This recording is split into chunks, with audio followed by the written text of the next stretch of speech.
Hello again. I want to talk to you today a little bit about Midi and possibly some tools you haven't seen. I'm going to deal with some general Midi that I had to import into Reaper from Sibelius. It's just a little bit of background. It's a play that we put on for the school kids every year. We do it just after after New Year.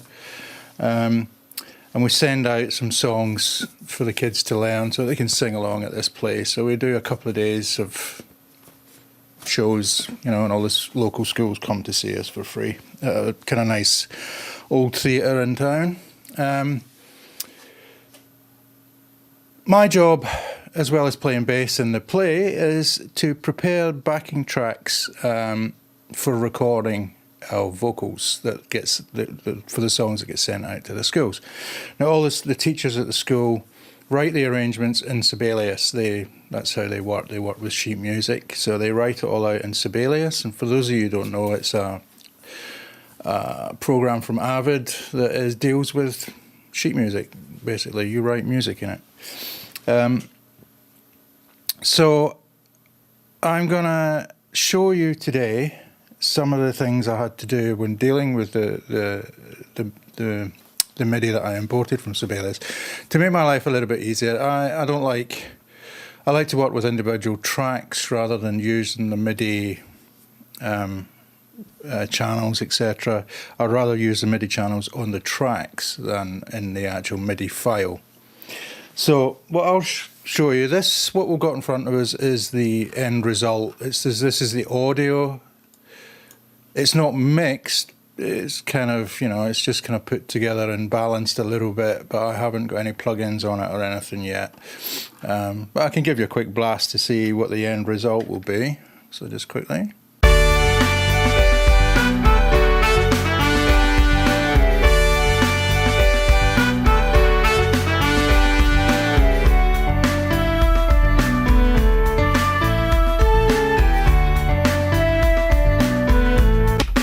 You get the thing. It's quite orchestral and, you know, a lot of that kind of thing. So anyway, that's kind of what the end result will be. But to get to the audio, I first start out with the Sibelius files. I mean, I haven't got Sibelius on this computer, so I can't show you.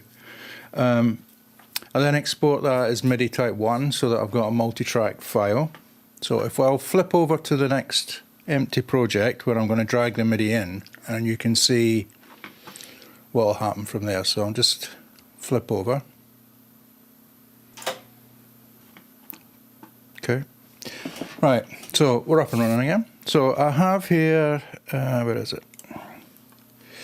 The folder in which I've kept, these are all the rendered MIDI files, exported MIDI files should I say, and the one we were working on that I showed you there was called Africa.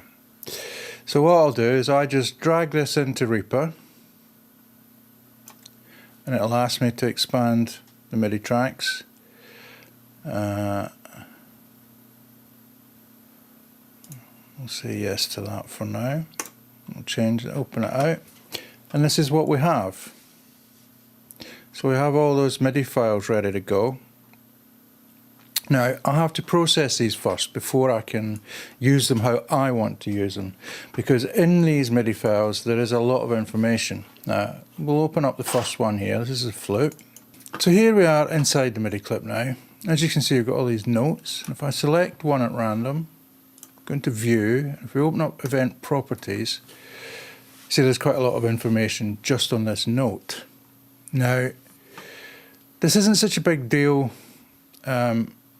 for me at home when I'm working with Kontakt, but what I did was all of these I changed to channel 1. Now let me just come out of here, and what we'll do is if we do Control A and I'll do the event properties, change to channel 1, click apply, and then OK.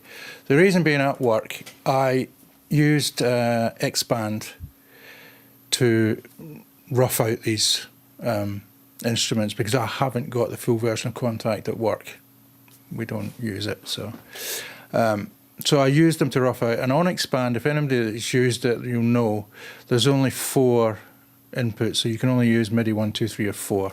So I just put expand on every one of these instruments to give me an idea. But in here, the reason I like to do this is when I'm sending to contact, I like to use drums as my contact send, just for per se.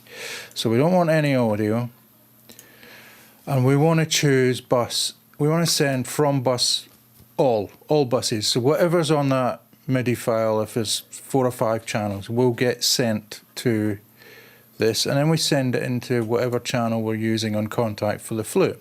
So it could be channel, say it's channel 1. So all MIDI from this track will get sent to channel 1. So that step that I've just showed you doesn't matter so much for me now, but I just wanted you to see it because it could be useful to you, you know, for other things. If you notice here, I've got all my channels up here and down here. These are set up from these buttons on the MIDI toolbar here at the side. So if I want to go to the next one, I don't have to close this and open it up. I just click on the eye, the lock, I want to go down and shut off the other one. Or if I want to see the other one, I can see it as a kind of ghost in the background, or shut it off. And I can just flick through and do all of these now and change every single one over to channel 1. But for this demonstration, if I just stick with the flute. Now I can also give the flute a colour. By clicking in this box here, I can give it a colour, and as you can see, it's now got a nice salmon pink. I can mute, and I can record from here.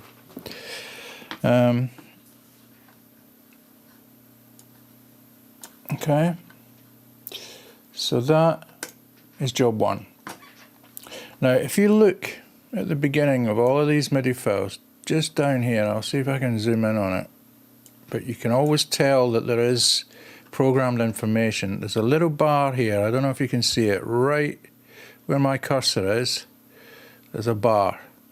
That's telling me that there's programmed information on here. Now, of course there's going to be programmed information, it's going to be telling it what instrument it is, and etc. Now, easiest way I find of dealing with this, because it can cause problems if you want to change tempo, if you want to, you know, do any number of things. If you want to have a different volume, because there'll be volume information in here, you'll see yourself in a second. So what we do is, instead of in piano roll, if we hit this one here, which is list, what's it called? It's event list, which is off at the moment. It's Alt 3. If you want to do the keystrokes, I can never remember keystrokes. So that's why I have toolbars. And it's the event list that you want to have. And that opens this up. Instead of a piano roll, we now have an event list. So this is all of our notes, the length they are, where they are in the grid, etc., etc. But it's all this information up here that I'm interested in. Because there's that volume information. No matter what I do, every time the volume will be adjusted in contact for that instrument. Every time I go back to the beginning of the thing and press play, there's a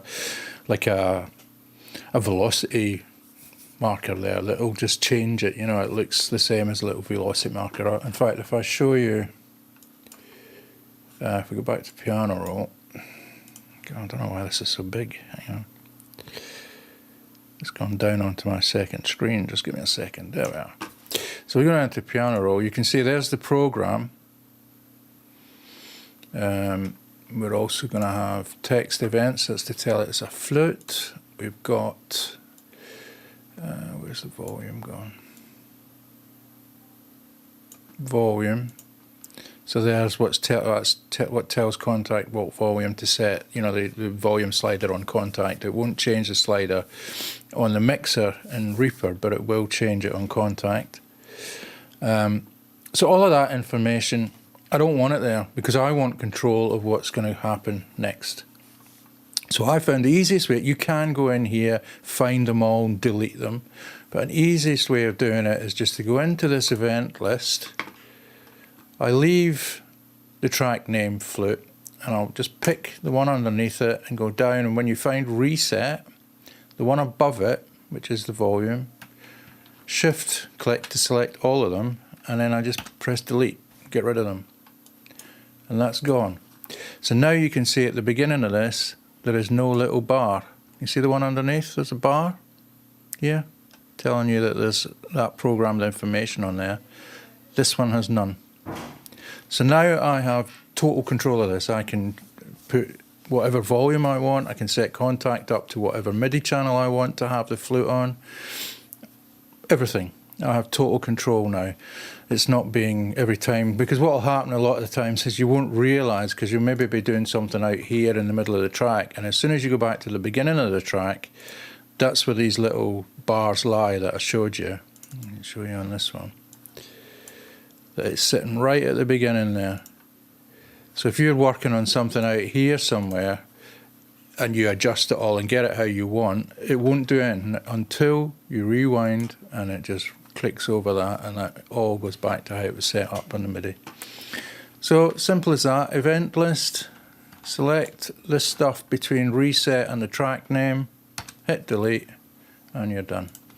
And the same thing, if you open it up, go into piano roll, Control A to select everything, view, event properties, and then I select channel 1, apply, okay, and then what I can do then is set up whatever channel I want to use in the track panel, as I showed you. Okay? Hope that maybe gave you an insight into some things that you haven't looked at in the MIDI editor, and hope it gives you help. And I'll see you in the next one, guys. Cheers.